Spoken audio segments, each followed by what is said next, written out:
Okay, Meghan and Harry, Duke and Duchess of Sussex, they've put down their transition details of spring 2020 transition details on their Sussex Royal website. So let's have a quick look because there's one that's causing quite a bit of controversy. So you can see here it starts all nice. We are pleased to now be able to share with you an update on many of the details agreed at the meeting of the royal family in January 2020, which outlines the Duke and Duchess of Sussex's new roles taking effect spring 2020. We hope to be allowed to share these details with you sooner to mitigate any confusion and subsequent misreporting. A bit of a jibe there. You sort of think this doesn't sound like an official thing from the palace, does it? It's definitely Meghan and Harry's own personal website. But the facts below should help provide some clarification around this transition and the steps for the future. Now, lots and lots of things in here. We'll come back to this. But hidden right down the bottom is one that's causing some controversy, and it's under additional details. So just nothing to worry about here. Just some additional details, and it's this one here. I might zoom in on it, and it says here, additional details. Second to last one says, while there is not any jurisdiction by the monarchy or the cabinet office over the use of the word royal overseas, the Duke and Duchess of Sussex do not intend to use Sussex Royal or any iteration of the word royal in any territory, either within the UK or otherwise, when the transition occurs spring 2020. Now I'll show you the reaction that's happening in Australia, because when I read that myself, I was like, whoa, hang on. That's a bit of a jibe to the Queen, isn't it? Saying, really, you can't tell us that we can't use the royal word royal. It's not sort of trademarked or anything. But it just goes to show that Meghan doesn't really know how the royal family works. And if they don't want to be associated with the royal family, they can't use the word royal. It's just can't have your cake and eat it too. I think this was what was made clear, and why they're actually going to have a probation period of a year as well. So let's have a look at preview window. We'll just run this. Here we go. The Duke and Duchess of Sussex have released an extraordinary statement after announcing they'll no longer use the word royal in their branding. For more, I'm joined by 7 News Europe correspondent Sarah Greenhalgh, who is in London. Sarah, what's been the reaction? Good morning, Sally. Not well, royal good. Commentators say the language that Harry and Meghan have used is quite disrespectful and incredibly spiteful. After saying they wouldn't use the word royal, they've come out and sort of felt the need to justify it, writing, Exactly. That's what I thought when I read it. It's like, hang on a minute. It's quite spiteful. It's almost like, this is what we based our exit from the royal family. This is our future. We want to use the branding. They trademarked everything, and this is exactly what the media is saying as well. So I feel sort of vindicated, because sometimes I sort of think I come up with some crazy ideas in my head, but no. while there is not any jurisdiction by the monarchy or cabinet office over the use of the word royal overseas, the Duke and Duchess of Sussex do not intend to use Sussex Royal when the transition occurs in spring 2020. So it's almost like we're just doing the Queen a favour. We could sort of drag her through court because she's got no jurisdiction over the word royal and all this sort of thing. It's got that sort of spiteful undertone, which I really don't like. 2020. So essentially saying they're not going to do it, but making the point that the Queen isn't their boss anymore. Exactly. This has come as a big blow to them, the fact they're no longer allowed to use Sussex Royal, given that they had based their entire futures upon it. They had registered hundreds of trademarks, things like pyjamas, socks, pencils, even their charitable foundation. Now all of those trademark applications have been removed. The statement goes on to say that they are incredibly sad to have lost their staff from their institutional office. They say they will still require effective security for them and their son, given that Harry was born into the royal family, and they say that they will no longer be carrying out official duties on behalf of the Queen. Well, there we go. So they want their cake and eat it too, basically, don't they? They're saying we're not going to do any official duties for the Queen, but we want to use basically just ride the backs of the coattails with using the royal titles and also using the term Sussex Royal and Royal and that sort of thing to try and boost up the brand. What are they gonna have? M and H, maybe H&M. Well, they can't have H&M, can they? M and H. M&H brand, maybe. I don't know. She's got to come up with something new now. So I'm pretty sure. Everyone says, "Oh, why are you blaming it on Meghan?" The royal photographer said, Harry's not. He's not the brightest crayon in the set, and it's definitely Meghan pushing this agenda because Harry doesn't come up with these things. That's for sure. So confirming that it really seems like the plans they are now being forced to accept are really different to the ones they originally had in mind. All right, yeah. So we'll get rid of this preview window, and we'll get back onto the browser. I might just get rid of this altogether. Where are we? Let's remove that one. There we go. All right. Now let's have a look in depth of what's going on here with the actual. There you go. Even the blind can see this now. Nice big writing. So let's see what's going on. So basically. So this is what they're saying was agreed and set out on January 2020. It is agreed that the commencement of the revised role of the Duke and Duchess of Sussex will take effect spring 2020 and undergo a 12-month review. So when I read through this, it sort of seems like some of it looks like it's officially and it's copied and pasted from a royal source, and others sound like it's just put in by Meghan and Harry. Here we go. So this was definitely from Buckingham Palace. The royal family respect and understand the wish of the Duke and Duchess of Sussex to live a more independent life as a family by removing supposed public interest jurisdiction for media intrusion. Well, actually, only the first line was from Buckingham Palace, and then they've added this by removing this supposed public interest justification for media intrusion into their lives. Oh, that's right, guys. I'll be moving on to other things, so there won't be any media intrusion by me. I've got plenty of other videos I want to do. They remain a valued part of Her Majesty's family. Duke and Duchess of Sussex will become privately funded members of the royal family with permission to earn their own income and ability to pursue their own private charitable interests. That's fair enough. So they're still saying they're going to be members of the royal family. I know, they were saying they want to step down to senior royals, but she's married into it now, so she's always going to be a member of the royal family. Preference of the Duke and Duchess of Sussex was to continue to represent and support Her Majesty the Queen, albeit in a more limited capacity while not drawing on the sovereign grant. So basically they're saying we didn't want to be leeches, which the English people were complaining about. They said, well, we're not going to fund this through the sovereign grant, right? So I didn't mind them doing that because I'll generate a lot of income. But if they're stepping away and not going to do appearances, they're not going to generate that sort of income. Okay, so while there is a precedent, so underline here, so they're playing victim again. While there is a precedent for other titled members of the royal family to seek employment outside of the institution, the Duke and Duchess of Sussex, for the Duke and Duchess of Sussex, a 12-month review period has been put in place. So they're playing the victim there. They're saying the other members didn't get this 12-month probationary period. Shock horror. Per the agreement, the Duke and Duchess of Sussex understand they are required to step back from royal duties and not undertake representative duties on behalf of Her Majesty the Queen. That's pretty self-explanatory. As agreed and set in January, the Duke and Duchess of Sussex will retain their HRH prefix until spring, thereby formally remaining known as his. See, this is why even mention this, because it's going to go away. Right at the end, they say it's going to go away in spring. So anyway, I'll read it. They will retain their HRH prefix, thereby formally remaining known as His Royal Highness the Duke of Sussex and Her Royal Highness the Duchess of Sussex. The Duke and Duchess of Sussex will no longer actively use their HRH titles. They will no longer be working members of the family as of spring 2020. So why even bring it up? Just say that. Just say the last bit. The Duke and Duchess of Sussex will no longer actively use their HRH titles after spring 2020.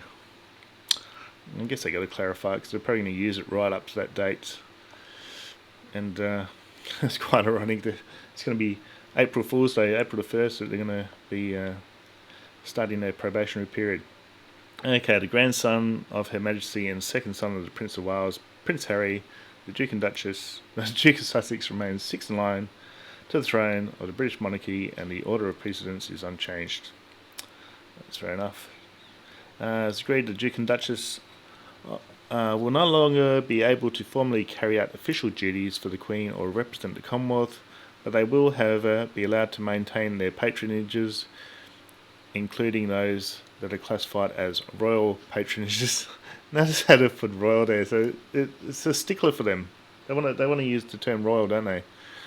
So they're just sort of saying, oh yeah, we're allowed to have royal patronages, but we're not allowed to use the term royal when we want to flog things to the general public, basically. It is agreed that the Duke and Duchess of Sussex will continue to require effective security to protect them and their son. This is based on the Duke's public profile by virtue of being born into the royal family, his military service, the Duchess's own independent profile, and the shared threat and risk documented specifically over the last few years. No further details can be shared as this is classified information for safety reasons. That's very convenient because what we all want to know is how is it going to be jointly shared between Canada, US, UK, or is UK gonna foot the bill for everything, even when they're living 6 months in the US or maybe more? Yeah, I think they need to clarify that at some point. I don't think that needs to be classified information. In relation to the military, the Duke of Sussex will retain the rank of Major and honorary ranks of Lieutenant Commander or Lieutenant Commander, depending where you are, and Squadron Leader. During this 12-month period of review, the Duke's official military appointments will not be used as they are in the gift of the Sovereign. No new appointments will be made to fill these roles before the 12-month review of the new arrangements is completed. So basically, they're leaving the door open for Harry and Meghan to come back. So they're just sort of saying we're not going to mess around with any military appointments. While per the agreement, the Duke will not perform any official duties associated with these roles. Given his dedication to the military community and 10 years of service, he will of course continue his unwavering support to the military community in a non-official capacity. As founder of the Invictus Games, the Duke will proudly continue supporting the military community around the world through the Invictus Games Foundation and the Endeavour Fund. That's fair enough, because that shouldn't interfere with his royal duties at all.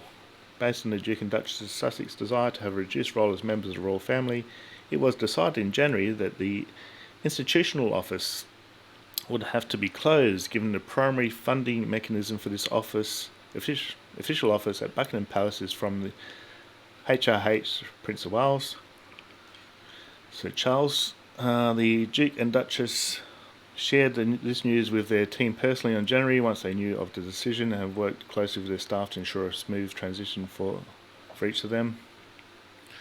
So that's got to do with the funding. It's from the sovereign grant and the duchy. Over the last month and a half, the Duke and Duchess have remained actively involved in this process, which has understandably been saddening for the Duke and Duchess and their loyal staff, given the closeness of the Royal Highness and their dedicated team. Well, it's pretty much unnecessary to put there. As the Duke and Duchess will no longer be considered full-time working members of the royal family, it was agreed that the use of the word royal will need to be reviewed as it pertains to organisations associated with them in this new regard. More details on this below, as we get the additional details.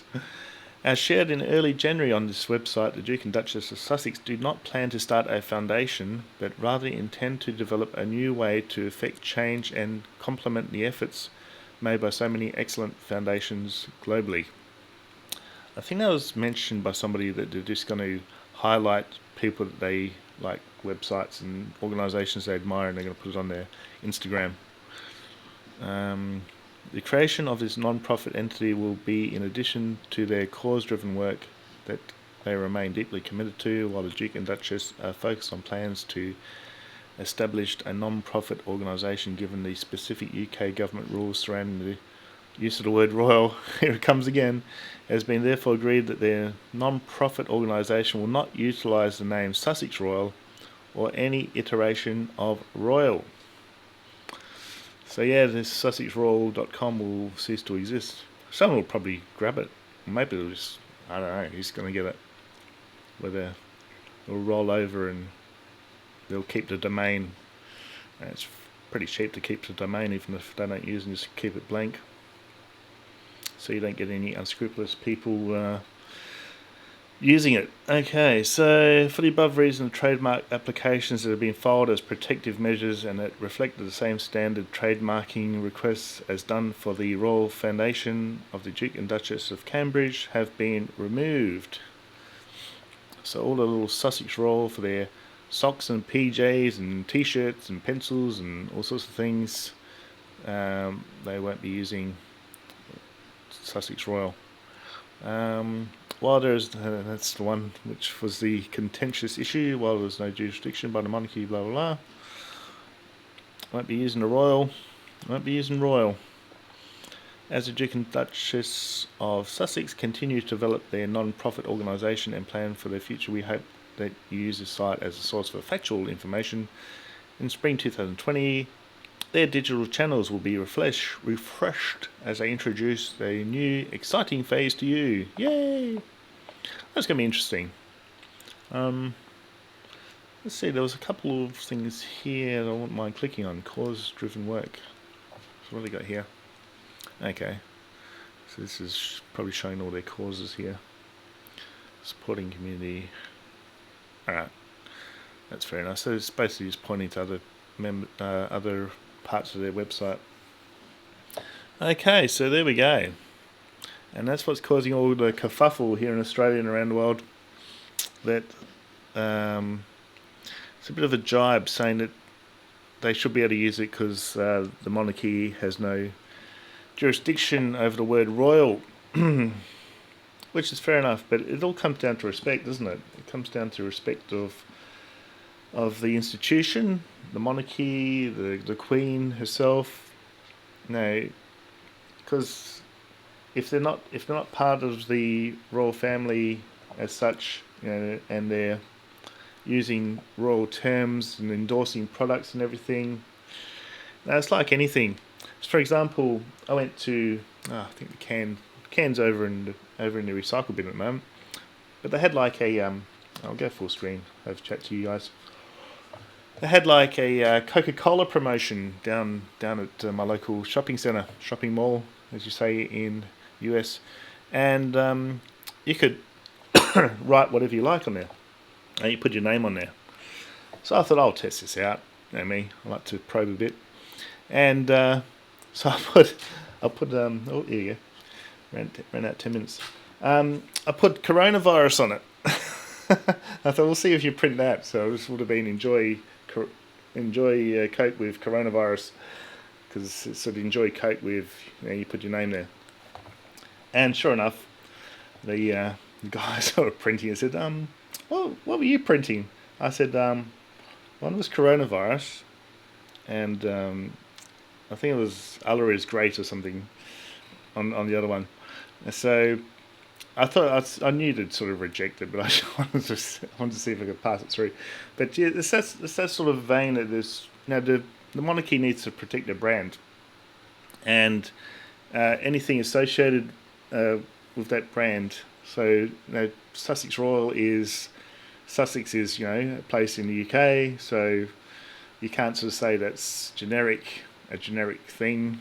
There might be other Sussexes in other places in the world, but if they can't use the word, they can't use Sussex Royal. Come on, because that's going to be always associated with the British monarchy, and anything that goes wrong with the brand or whatever is going to have a detrimental effect on and reflect badly on the Queen. So that's tightly controlled. So I think Meghan and Harry need to understand this. I'm pretty sure Harry does. I can't see Harry poking the Queen like this. It really does. I know everyone's going to get on to me about this, but it really does sound like Meghan. Anyway, that does sound like Meghan. While there is not any jurisdiction jurisdiction, that's a very, very American term. Jurisdiction by the monarchy or cabinet office of the use of the word royal overseas. Blah, blah, blah. She's pissed off. She is pissed off that they can't profit from the royal family, and that's fair enough. And the Queen has stopped it, so good on Queenie. She is not going to put up with any crapus Annablis from Meghan. No, don't mess with the Queen. She looks I'm sure she's a lovely lady. I love the Queen, and she seems like you hear about things that happen behind closed doors, she sounds like a real character, but she is very stern. When she took up the position of the Queen, she said she's going to do it for life, and she will do it for life, and that is very admirable. You don't see her buggering off to Scotland because her son is hanging around of Epstein or anything. She could have gone, oh, I've had enough of this, I'm going, I've had enough, the public scrutiny, I'm off to Scotland, I'm going to Balmoral Castle or something and living my last years there. I've had enough of this public scrutiny, it's not fair, look what happened to Diana. It's like, no, she's stuck with it, and that's why everyone loves the Queen, because she goes through a lot of stuff, but she sticks with it. And that's why she is admired. And that's why people are not liking Meghan here, because she does not stick with things when things get too difficult or doesn't go her own way.